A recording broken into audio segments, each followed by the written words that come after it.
Restaurant Unstoppable, episode 665 with Kai Umezawa. With excitement, allow me to introduce to you today's guest, Kai Umezawa. Kai, are you feeling unstoppable today? Always, Aaron. Always. Yes. Awesome. So I cannot wait to get into this interview because you're with Zenreach, one of the co-founders of Zenreach, and Zenreach is constantly being recommended on the show. When I'm traveling around the nation, eating out at restaurants, I'm seeing Zenreach pop up when I'm looking to use the Wi-Fi. So I'm really interested to learn more about Wi-Fi marketing. But let me give you the more formal introduction. University of Waterloo dropout. I was corrected. We'll get into that, I'm sure, during your story. Kai Umezawa leveraged his software engineering skills for both Facebook and Google before he co-founded Zenreach, a Wi-Fi marketing platform, in 2012. Today, in addition to being the co-founder of Zenreach, Umezawa serves as head of product for Zenreach, and I really cannot wait to dive into your story to find out how you got to where you are today, what Zenreach is all about, and what the future looks like. But let's get that motivational, inspirational ball rolling with a success quote or a mantra. What do you got for us? Yeah, Eric, admittedly, I'm not a huge mantra guy, but because you were coming in, I put some thought into this, and I think the idea that's been really motivating me a lot lately has been this idea that the future is not something that happens by accident.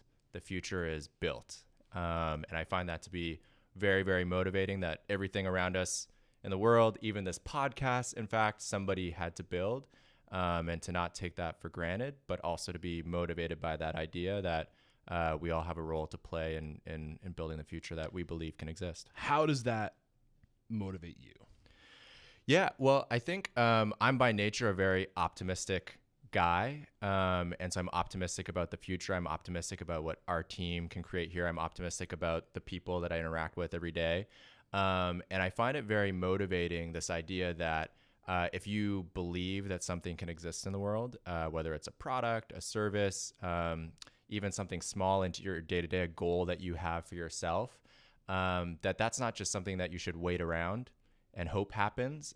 Life doesn't happen to action, you. Exactly. Right? That Yeah. you can go out there and really create things. And in fact, everything around you has been created in one form or another. So that's just really motivating, because whenever an idea seems maybe too ambitious or too out there, you just look around and there have been a ton of really ambitious, crazy, beautiful things created in the world, and they've been created by people. And so there's no reason why you can't go out there and do that yourself as well. And listening to you talk reminds me of a podcast I just recently listened to, Jordan Harbinger. I don't know if you're familiar with Jordan Harbinger, but he has a great podcast. He was interviewing somebody, and the argument or the conversation was around this idea that we are all creators. You know, every one of us. If you think you're not creative, that's BS, because to be human is to be creative. We're constantly thinking. And whether it's you're creating a conversation, you're creating, anything we do is a creation, because it comes from inside of us and we project it out into the world. So if you have that mentality that you're not a creator, that you're not creative, it's BS. We're all creators. So just get out there and get started and start working on whatever it is and influence that future like you're talking about, right? Definitely. Awesome, definitely. Man. Great way to get this thing started. So where does it make sense to start telling your story? I mean, for me, it really started, I would say I'm what I call a late bloomer in technology. I'm not someone who grew up programming computers by any means, which is sort of the typical story out here in the Valley. I was raised in Toronto. Both my parents are super creative artists, but I ended up going to school for software engineering, as you mentioned, at the University of Waterloo. And that was an eye-opening experience, because back to our point, software engineering is all about building things. And so I think that's really where my story in technology started, was really in college. Through college, I had the great opportunity of working, actually. So I couldn't afford college. That's probably another pretty important part of my story. I couldn't afford to pay for college, which is a very common thing these days. But I was lucky that the way that I ended up paying for college was by working for companies.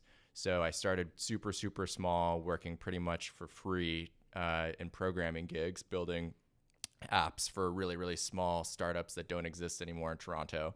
And slowly but surely graduated to being able to work for companies down here in the Valley. And that's actually how I originally got into sort of the companies that you mentioned, Facebook and Google. And so I would be enrolled in Waterloo up in Canada and then be working for companies down here, paying my way through college. And then at some point, my co-founder, who I'm sure we'll get into, kind of said to me, Kai, you're spending all this time and money to get a degree, to get jobs that you already have. Like, you should stop doing that and just move down here full time and build companies with me. So that was really how we started on this Zenreach journey. And I've kind of given up on the traditional school system, to be completely honest, because we live in a world today where it doesn't make I just don't think it makes sense. We've been learning from each other the old-fashioned way, mentor, mentee, just throwing yourself into it and learning on the job for so long. In the past, 200 years, we decided to turn that system and say, no, that doesn't work. Let's do this more traditional, monetized, formal education system. I don't think we it's put into our head, but I think you're another example of that. If you go surround yourself with people who are doing it right and you go work for free or do whatever it takes to get your foot in the door, they will set you up for success in the future. And I think we see it all the time on this podcast, working for successful restaurateurs, and your story parallels that. Yeah. I know that there's definitely a common narrative, anti-education Right? or post-secondary education narrative these days. I don't know that I fully agree with that. What I will say is I think the mirage is that it's not for everybody. I think the mistake that we really maybe made over the past 25 years was this statement that this is the only path. This is the only path to be successful. And I think that's certainly not true. I think if you were to ask most people going to college, they're going to college to get a job, but that's not really what the traditional education system was about, right? It wasn't about getting jobs. So I'm not super negative on it. I think that it's great for a lot of people. But it's certainly not the only way to do things. And I think people are catching on to that. For sure. So you mentioned you moved down here to be with your business partner to work on your own project. But before we dive into that, I just got to ask, you worked for two companies, Google and Facebook, that are known for being disruptors and having incredible cultures. What did you pick up from those experiences that you can share with my audience before kind of diving into the full Zenreach story? Yeah. And again, I think it actually comes back to the success mantra a little bit and being a late bloomer. So you have to understand, I started working at Facebook, I think, for the first time in 2011. So the company wasn't even public yet. It was much smaller at the time. It was still massive for user-based perspective, but it certainly was not what it was today. And I know it sounds silly, Eric, but being a late bloomer and not really being in technology, it didn't even dawn on me that there were people who worked on Facebook, right? It's so obvious, but growing up, if you're not around computers, Facebook's a website. Yeah. Right. So it doesn't really make sense that there'd be hundreds of people who are working on it. So when I moved down here for the first time, I would say the most eye-opening thing for me was just that there was this entire industry of people creating these things that I used every day. That in and of itself was hugely eye-opening, inspiring, motivating. Yeah, that's the word that was coming to my mind, just how inspiring that must have been. Totally. Yeah. And these are really smart people. These are super, super smart people, super motivated. And again, I like back to the earlier point, Facebook didn't happen by accident. It happened because there were a group of super smart, talented people working towards a cause. And I think that's something I picked up from both those companies and carry into the company today. And that was probably, I wouldn't say I wasn't born an entrepreneur. But I think seeing those companies and seeing how quickly they grew and how impactful in the world they could be certainly had an impact on me and how I thought about the world. So, are you saying that basically being a part of these organizations, seeing that that all Facebook had to be created and all these people are coming together and pulling in the same direction to create something, they're all aligned. What exactly was it that you learned from that experience? Well, I don't know if I'm quite picking it up. Yeah, I think that, again, I think it's easy to go through life taking for granted that these things just exist. Yeah. That Facebook is a website. And I guess in the case of Restaurant Unstoppable, it's easy to go into a restaurant and just pick something off the menu and not think that, someone has toiled for 2 weeks coming up with this menu item and putting it together perfectly and thinking about you as the customer. But you can just do that. You can just create that. And never having been in the technology industry before, I guess that had just never dawned on me that you could, again, being a young person, I think I was probably 19 at the time, 20 at the time, being down here and learning that was incredibly motivating, that if I had ideas, if I had particular views of the world and what the future could look like, that I too could potentially bring people together, Yeah. really smart people, work on things. Compounding intentionality, right? Exactly. Yeah. And that we don't have to accept the world the way it is. We can bring people together Awesome. to build for it. So that was incredibly motivating. I also obviously learned a lot about software engineering. They're probably two of the greatest software engineering companies in the world. Yeah. So I had the luxury of picking up on that. I had the luxury of meeting a lot of great people. That was a huge part of my story coming down here. I would not have met my co-founder had it not been for just being in the network of people. So I learned a lot about how valuable it can be to surround yourself just with talented people. Yep. That's a big part of it as well. But it was sort of an awakening for me, if you will. I think we in Silicon Valley take for granted how unique of a place this is in a lot of ways. And so it was certainly an eye-opening and very inspiring experience for me. I mean, you're definitely a successful person. The show is all about making an example of successful people. I like to say, behind every great restaurant's a great person, right? So I think we can just learn from your story up to this point that the power of just putting yourself out there, surrounding yourself with people who are doing what you want to do, and even if it means going to work for free, it won't be free forever, you know. But you got to open that door, and then just the power of getting people. Of pulling people together around an idea, right, and giving them a purpose and then compounding on that intentionality, like we said, is kind of what I pulled from your story up to this point. And I think we got a good idea of who you are. Do you want to add something to that? It looks like you're... No, I think that's absolutely right. And again, I would say that it probably came from being a little naive, being a little bit of a late bloomer. Yeah. You know, not being afraid of failure. I was probably screwing up constantly, Eric, yeah, right? but that's at all these jobs. But right? you're learning in that process. Totally. It's so and important. I didn't know what I didn't know, and that kind of made me fearless, I think. Awesome. And so I think that, you know, not being scared of failing is another important thing as well.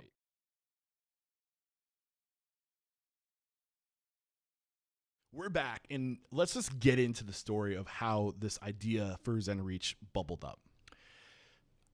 The story really starts, I think, with my co-founder, Jack Abraham, who's now our chairman. He's just an incredible guy. And the story starts with him actually starting a previous company that he sold to eBay. Okay. And that company, you know, to spend just a couple seconds on it, what they did was they indexed all the inventory of real world retail stores. Okay. And they made it available for search online. So if you typed in iPad into a search bar, you know, this company could say, hey, Eric, there's 2 left in stock down the street from you at Best Buy. You should go check them out. You'd go there, you'd try it, and hopefully you'd buy it, right? Got you.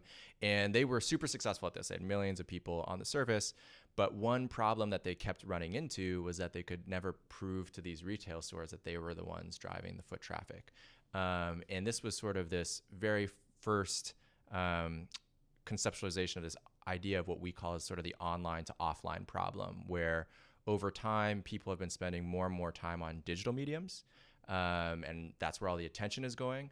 But still, even to this day, over 90% of commerce happens in the physical world, and there's no way of really connecting those two worlds. And tracking the data behind all these marketing dollars. That's right. Yeah. That's absolutely right. And so digital marketing has been growing like crazy. Digital products have been growing like crazy. Business is still happening in the physical world, and there's not a way to tie the two together. Now, that phenomena in and of itself is not enough reason to start a company. It's certainly a macro trend. But was that the problem you were trying to solve when you were brainstorming with your mentor or your business partner? Yeah, I mean, it absolutely. But I think the problem is even maybe a little bit more nuanced than that, where if you agree that this trend exists, that we're moving more and more digital, but commerce is still happening in the physical world, you have to ask yourself, you know, what are the problems that exist in that online to offline space? And what we learned is that because digital had been growing so quickly, e-commerce and online commerce, the marketing products associated with those were super powerful, right? E-commerce stores were growing like crazy. But when we went and looked at our local businesses, they weren't benefiting from this huge move in digital. They didn't have access to the same tools that the big e-commerce players did.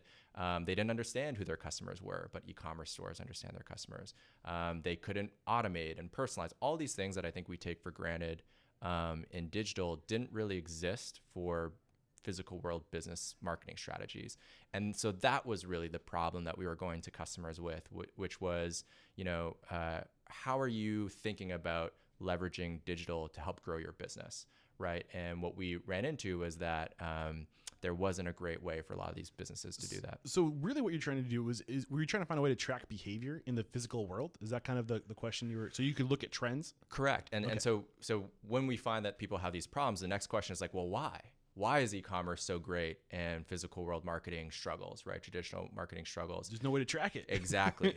Data, Yeah. right? What changed with the internet? Data. Yeah. There's tons and tons of data online, and digital companies are incredibly sophisticated in using that data to drive sales. When we went and talked to our friends in local brick and mortar businesses, they didn't have data. They don't know who's coming in their store, right? Or their restaurant. They don't know how frequently they're coming. They know their best customers by name and by face. So in some sense, it's very personal, but then they're not able to use that in any way to grow their business. Or how do you transfer that information as the owner to the employee? Who, you know what I mean? Like that absolutely. Kind of, And where's that information housed? When we got started, and most of our customers that we went to, the way that they were capturing customer information was through comment cards. And it's a beautiful thing. I mean, a comment card is a beautiful thing, Eric. It's like, I care about my customers. I want to hear about them. I want to know who they are. And so I want them to write this comment card. What you know, though, is that comment card then has to be transcribed by some GM in the back of the house and put into a computer somewhere. And then hopefully you use that information at some point, right? And so we looked at that and said, that's broken. And so why is digital not working for physical world businesses? Because there's no data. And how can we get them data? How can we pull it together very easily for them? And then how can we help them use it? Because that's the other thing. If you've never had data, once you get it, you don't know what to do with it, right? Exactly. And so that was really the genesis of the company, was this idea that there is data in the physical world that you can use if you look hard enough. And how can we make that really easy for brick and mortar businesses to get access to? And then how can we help them use it in the same way that an e-commerce store might online? So when did the light bulb go off that we're going to use Wi-Fi? When was that like, okay, that's our ticket? When did you realize that was going to happen? Yeah. So, we were actually hacking around on a bunch of other ideas. And one thing that we were doing was looking at Wi-Fi. The thing that's interesting about Wi-Fi is that at the time, again, if you sort of rewind, one thing that was changing was everyone was walking around with a Wi-Fi device in their pocket. That had changed. One of the first problems we had to solve was, okay, if we want to collect a lot of data, we need it in a way that's very easy for the business owner to do, right? If they have to get an app installed and get every customer to install an app or something. Too many hoops to jump through. Yeah, exactly. So it has to be something that's very pervasive, everybody has. And at the time, one thing that had changed was every smartphone was becoming Wi-Fi enabled. Everyone was walking around with a Wi-Fi enabled device in their pocket.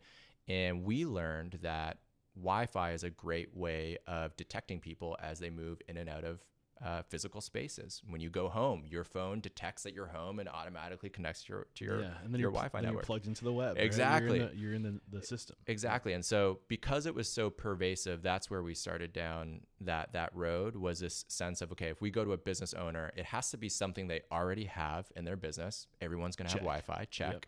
And it has to be something that every single one of their customers is going to be using. And at the time, Wi-Fi had just sort of gotten as a default thing on every smartphone, and everybody had it on by default, which meant that we were able to pick up all the customers who are coming and going through these businesses. Our view now is that Wi-Fi is just sort of the first step, if you will. That if you think about it, at the time, there wasn't a lot of things in these businesses that were digital. But now I would almost argue there's so much in these businesses that are digital now, right? If you think about a restaurant, there's probably 4 different delivery tablets. The point of sale system is now cloud managed. Maybe they even have some software managing their phone. So when we first got started, there wasn't too much of that. And so we started with Wi-Fi.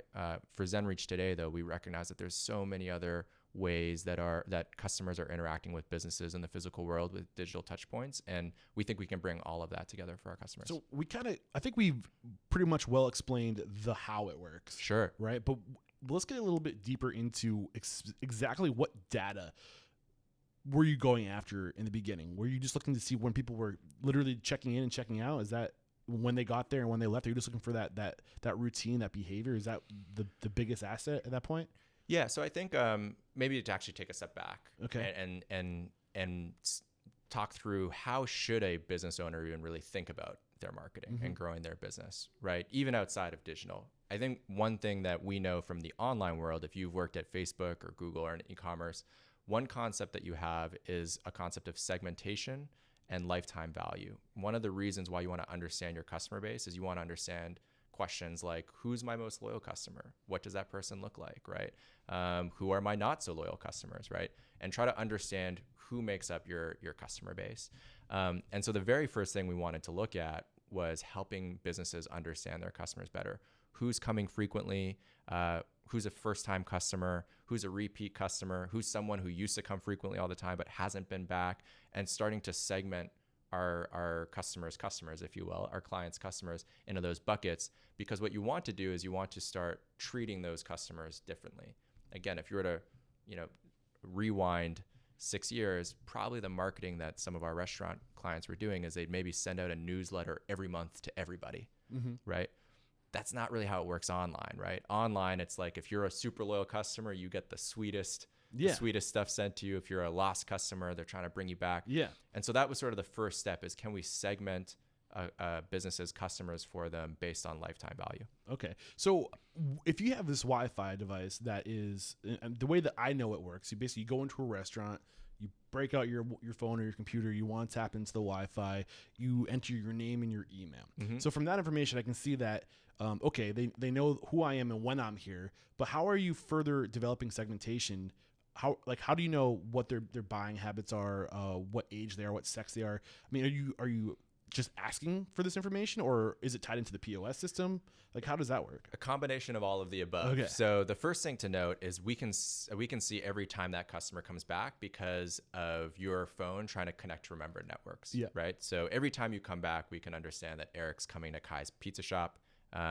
And he's been here 10 times, and then all of a sudden he stopped coming. So we can tell that just through the Wi-Fi. Yeah, so you know their behavior, but Correct. how are you finding out more demographic information, like purchasing habits and stuff like that? Great question. So the next step was, okay, once we know their physical world behavior, which is already groundbreaking, right? I think it's worth stating that you can do a lot with just that as a business owner. Yeah.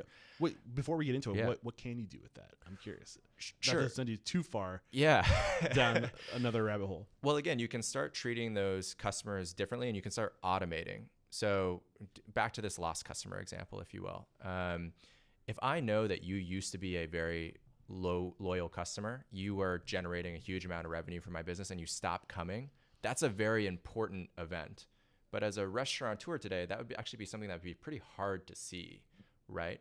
So through behavior, I can know that you were loyal, you've stopped coming, and I can reach out to you in a timely way, personalized to you based on your behavior. Staying top of mind. Basically. Exactly. And I think, again, this is something that's so taken for granted online, which is that my customers behave, rather than sort of mass spray and pray marketing to everybody, I'm going to treat each customer individually, much like you would in your store. Exactly. But I'm going to do that online through digital mediums. So that's just through behavior alone, you can start to treat people differently. I remember when we were starting off, I heard some crazy stat, which was like, for most restaurants, 60% of their revenue comes from like less than 15% of their most loyal customer base.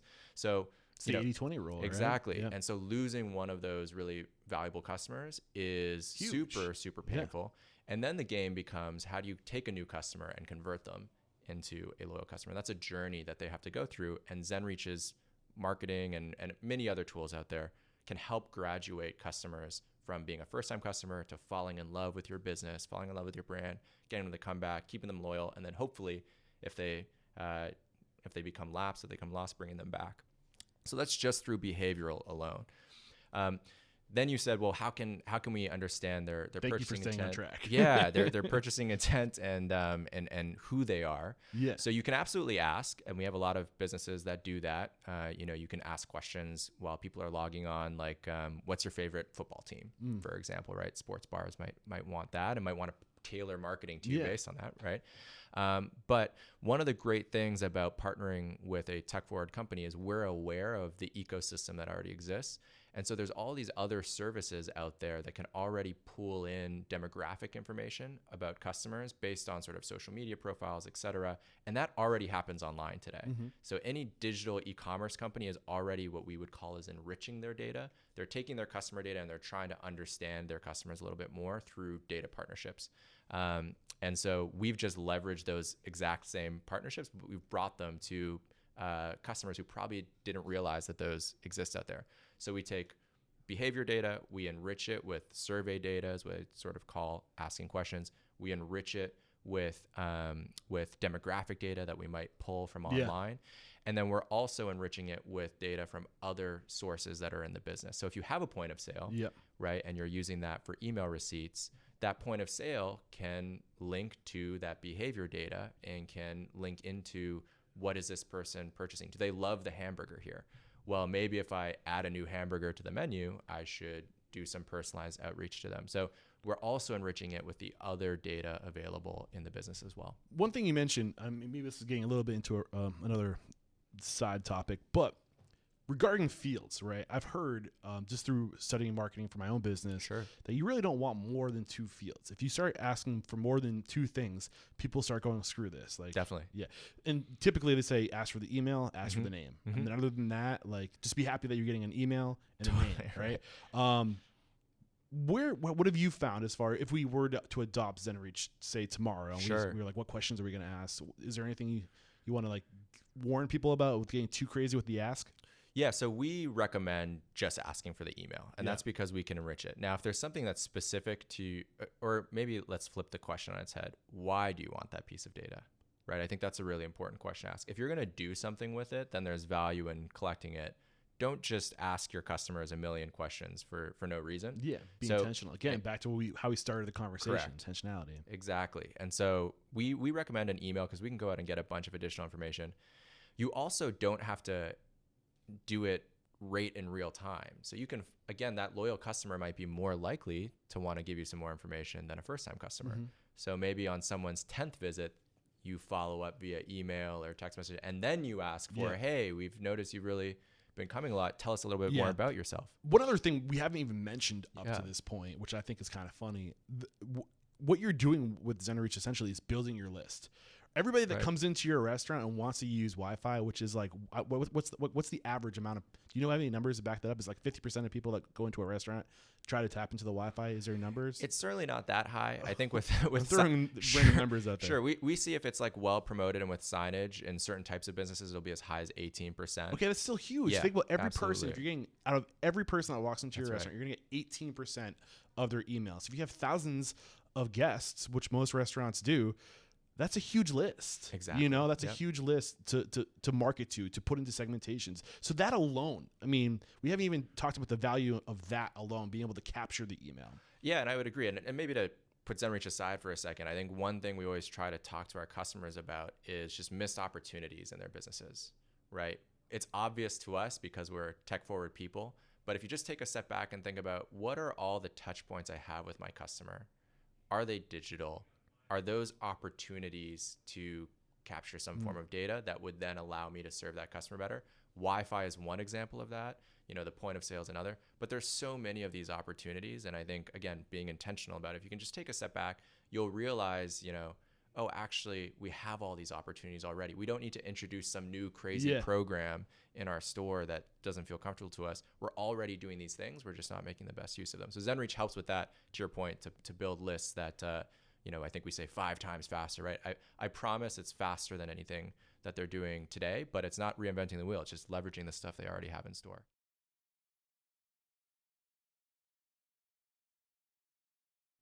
All right, we're back, and we've been talking a lot about your history, how Zenreach works, how it's actually capturing the data. But what do you do with it once you have it? Like, once we have all this stuff, like, do you coach people through the service on how to use it? Like, where does it end? Yeah, definitely. There's a ton of that. And so Zenreach is a marketing-focused product. So we focus specifically on marketing. And what is marketing? It's helping to grow your business, right? And for any digital marketing strategy, there's some things that I think are taken for granted online that are maybe new concepts for people who are running restaurants, running brick and mortar. The first is segmentation, which we've talked a lot about once you have the data. The second is automation and personalization. And then the third is measurement. And so this measurement concept is really, really important. But essentially, once you have the segments, you can automate reach out to them, to the right audience, if you will, through email, through paid advertising, et cetera. But then you get to this last piece, which is measurement, which is really important. And that is knowing whether or not what you're doing is working. And I think this is probably the biggest missed opportunity in marketing for brick and mortar businesses is when you post on Facebook, when you send that email, when you send that text message, is it resulting in customers in your door?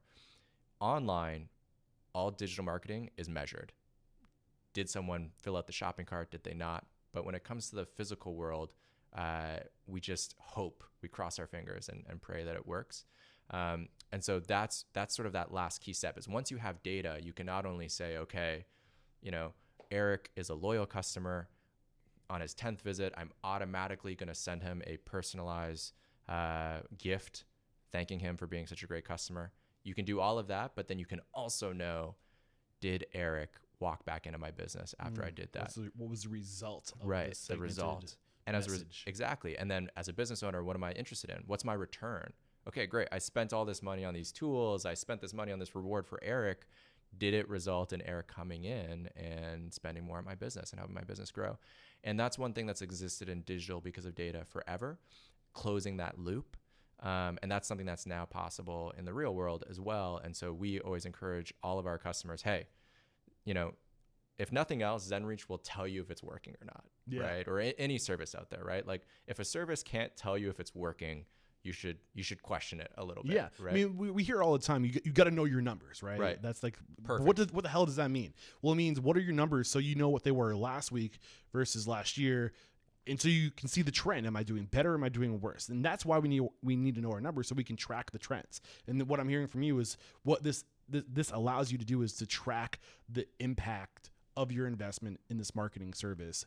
Are we getting a return on this investment? And you can see whether or not you are or you aren't. That's what right. I'm picking up. 100%. Yeah. And I think that's probably one of the most important things is we hear from a lot of people, I know marketing's important.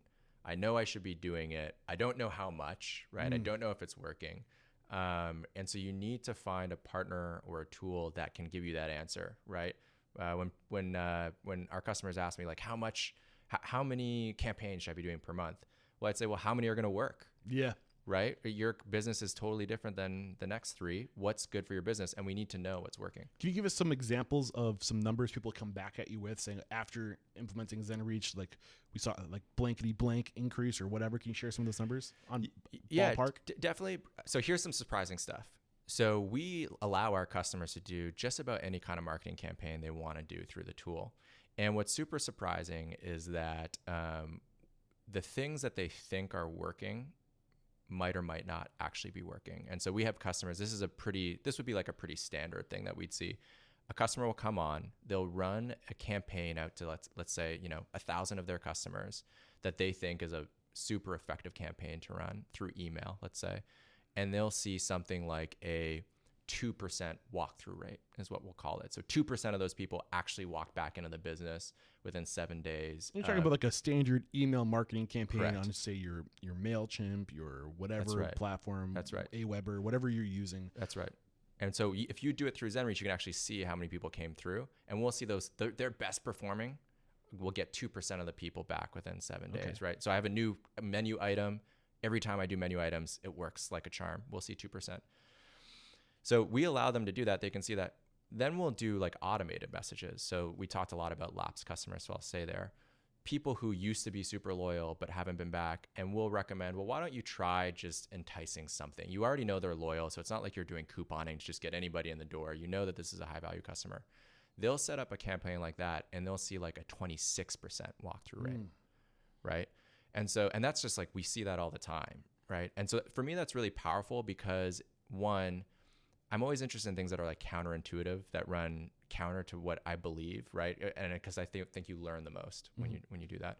What's so interesting to me about that is a lot of the times, because we're so passionate about our businesses, we're so passionate about marketing, this even happens with me at Zenreach, we like to tell ourselves that the things that we're most excited about are the things that are working. But when you look at the numbers, that might or might not be the case. Yeah, and bias, for totally, sure. Totally. And there can be all these other types of strategies that you could be using, which might not be the first idea that you come up with, but are much more effective. And so again, knowing your numbers, seeing that measurement, that's key. And even good results aside, even to just know that things aren't working is super powerful as well. 2 questions that came to my mind while you're sharing that. The first question, is Zenreach in itself a marketing platform? Are you delivering the emails through Zenreach like Aweber or a MailChimp? Is it that service in itself? Definitely. So you Okay. can definitely do that through Zenreach today. We also understand that people have other tools as well. So if they want to export their data and operate in other tools, they can certainly do that. They'll lose out on some of the features because to offer that end-to-end closed loop experience, we need to do it through our system. But certainly we try to do our best to serve our customers in the way that they want. So Zenreach is also providing the Wi-Fi. Is it just a router? So are you? What exactly is the the hardware involved? Great question. Yeah. So we can do it one of two ways. We actually work with probably the vast majority of most Wi-Fi router hardware that's out there. So if you have some existing hardware that we support, we just ride on the back of that. It's actually all configured in the cloud. It's all magical. It's just a couple configurations. If you don't have one of those, we also have partners that can sell you a piece of hardware that works. But excuse me, more often than not, we can support sort of the hardware you'd expect to see in a restaurant. So you're just redirecting the Wi-Fi signal. Correct. Through Exactly. your software. Exactly. Got you. Yeah. And the other question I had, as far as the versatility you have with the I guess the automation. So some of the examples I picked up just through conversation, if after say on the 10th visit, that shows that this person's loyal, they get a discount. If they haven't been in for X amount of days, that's a trigger. So what are the different, how much versatility do we have with these triggers, these things that, if this, then that? There's a ton of versatility. So we talked about demographics, we talked about data enrichment, we talked about behavior, we talked about point of sale data. You can trigger and slice and dice by any of those fields. We have a lot of recommendations. I'm going to say, I'm sure there's best practices. Exactly. So you don't have to invent all these things. No, not at all. When you work with us and sign up, we have a bunch of standard recommended things that we try to educate on. But as business owners are super passionate people. We have some power players too who want to go in there and tweak the knob. So you can go as crazy as you want, or you can have as simple, straightforward of a program as you want as well. Awesome. Well, about ready to wrap up, but I'm just curious about what the future of Zenreach looks like. You talked about all these enriching data points, that these areas that we can pull data and use that data to enrich our bigger picture. How do you plan to evolve this platform to play well with other technologies so you can enrich that data? Yeah, so I think there's sort of two things that are the future of Zenreach, if you will, that are top of mind. The first is exactly what you're talking about, which is that we hear from customers all the time, which is that I don't want yet another tool. All these things need to play together nice. Like, I'm super busy. Don't make me have a Zenreach for point of sale and a Zenreach for Wi-Fi, and I want all these things to work together. So one big push for us is to continue to make it really easy for, as business owners introduce new pieces of technology into their storefronts, to make it really easy to get that into Zenreach for them, so that they get all the benefits of the automation, the personalization, the measurement, enriched with that new data. So that will forever be something that we're focused on as things change in the world and there's new technology in storefronts. So that's a big thing for us. The second thing that we've been hearing from customers a lot, which is a pretty natural progression, is we've talked a lot about how data can help you serve your existing customers better, but it can also help you get new customers too. And this is something else that, again, in the digital world is sort of taken for granted. Well, you're creating an avatar, right? You're seeing trends of the type of person that comes in here. Exactly. And now you're like, oh, I know who likes to come in here. So where are those people in my community? 100%. I couldn't have said it better myself. And so we are now trying to help our businesses find those people. And then, to my earlier point, segment those people, automate reaching to them, and then most importantly, where they're hanging out, and then measure. Right? If I'm going to run this Instagram ad, I want to know, like, well, if you have a list of emails, could you take that data, plug it into, say, Facebook, and say, okay, like, let's find out these people that we have on our list, what are they doing on Facebook? What communities are they following? What groups are they a part of? Can you get that kind of, like, I mean, it's separate from. Yeah, you can. So we actually do a lot of that kind of stuff. We will help our customers get in front of their prospects and their clients on whatever platform they need help with. And so you're absolutely right. So we can do things like, Eric's one of your most loyal customers. What does he do, right? Where does he frequent? Okay, let's go find people who behave like Eric but have not been to your store yet, right? And then what's the best way to get in front of him? Let's show an ad on Instagram. And then most importantly, if we do that, let's measure whether or not that actually causes him to walk in for the first time.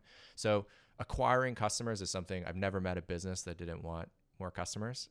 We've heard that loud and clear from our customers. And so that's sort of the second big focus for us is how can we help business owners, restaurateurs, not only engage with their existing customer bases more and make sure that we maintain that loyalty, but also help them acquire new customers as well. Awesome. I'm loving this conversation. Is there anything we did not bring to the surface? Anything you were hoping we would discuss but didn't get around to? Now's the time to get it out. Yeah, I think for me, so first and foremost, we were talking beforehand, huge fan of the podcast, and most importantly, really big fan of restaurateurs. I mean, anybody at the company knows that I eat out 7 times a week, not because I lack life skills, but just because I love going to restaurants, and I think it's awesome. And so, whether it's Zenreach or anything, the thing I would say is just get started. Marketing is about growing your business. It can be this very hairy, intimidating thing. It's hard to quantify. It feels like a time suck, but you got to be doing it, and you should be doing it in an informed, intentional way that is ROI positive. We would never ask a Zenreach customer that isn't getting the results in the campaigns that they're doing to continue with us, right? And I think that's a really important thing. Is I think we're now in a world where physical world businesses have avenues to have really measured digital strategies. And so I just encourage people to get started and learn. And the sooner you get in there, the sooner you'll learn, the sooner you'll iterate, and hopefully you see great results in your business. Awesome. And I started this episode by saying that the reason why you're here is because I've encountered Zenreach countless times just through my journeys across the country. People have recommended it a bunch of times on the show. So this isn't a paid episode. Like, you're not here because you're paying to deliver a message. I want to make an example of what my guests are recommending, what leaders throughout the industry are using. Can you think of some leaders, maybe some folks that you're proud of that have as clients? Is that something we're allowed to disclose? Yeah, well, so to give the listeners an idea of the organizations that are leveraging this technology to kind of back up your it really runs the gamut. I mean, social proof, I guess sure. So we just actually had a company summit a couple weeks ago in Arizona, where we brought the whole company together. We have 3 offices: Canada, Arizona, San Francisco. We brought them all together. And part of that summit was getting together a customer panel, because we're a big believer in getting to know our customers and hearing from them. And so because they came to that, I'm sure they'd be comfortable with us sharing that Doghouse, which is an incredible concept with hot dogs and burgers and stuff. Based out of Los Angeles, right? I believe so. And they're going to be on the show, which is kind of funny, in a couple weeks. So. We love them. They've been with us for a really long time, and we owe them a ton. They've helped improve the product a ton. So they've been with us. We also have Joey Restaurants Group, which is a Canadian-based brand, but is launching in the U.S. as well. That has brings back memories of going out and getting steaks at their restaurants in Toronto. So they're a great brand. But we really run the gamut from, our favorite sports bar down the street here. I'm sure they wouldn't mind me giving a shout out. The Final is a family-owned sports bar, one of the most beloved in San Francisco. Everything from that up to another customer at the summit was a global golf course management company called Troon that manages some of the most beautiful golf courses globally. So again, the using digital strategies is not unique to one type of customer. It's something that everybody needs to be doing. And so we do our best to try to serve, all the customers, all the people who operate brick and mortar businesses who might want access to tools like these. Awesome. And if my listeners are, listening to this and they're interested and they want to learn more, where's the best place to go? Where do we send the listeners if they want to start leveraging this technology in their business? Wow. I guess a good place to start would be zenreach.com, www.zenreach.com. I think that's probably a good place to start. You can find a lot of information, and we have a great team. We're always happy to take a call. So give us a call, and even if it's just for information, we're happy to spend the time. Awesome. And I wrap up every chat by calling somebody out. I didn't give you this heads up. I apologize. But that's how I find my future guests. So who is a restaurant operator, somebody you respect and admire, who's doing it right? Who can I make an example of? Call somebody out. Wow. Well, you're already going to have the Doghouse folks on, which we're huge fans of. I'll take that one. You know unless what? you have another one like right on the tip of your tongue. You know what? I don't think they're a customer, but I live in the neighborhood just here, and I frequent Maybach's, which is sort of this cool Italian, cocktail bar restaurant concept. They do a really on Wednesdays. Oh man, this is so funny. I'm giving Maybach's a shout out. They're not going to know that I'm crushing on them. I'm a huge fan. They do this really cool thing on Wednesdays where they'll walk everybody into the kitchen to do a ceremony of cutting beef Wellington, and it's incredible beef Wellington. And so it's this really great experience where my wife and I will go, we'll wait our turn, we'll walk into the kitchen. They give this big spiel about beef Wellington, cut it, and then you go back to your table and eat it. Super creative, super delicious. Shout out to Maybach's in San Francisco. Beautiful. Maybach's, look out, coming after you. And just again, thank you so much for taking the time to share your story, the Zenreach story, and hopefully we're all just a little bit more unstoppable after listening. And just again, thank you. There is no questioning you, my man Kai, are unstoppable. Thanks, Eric. Cheers.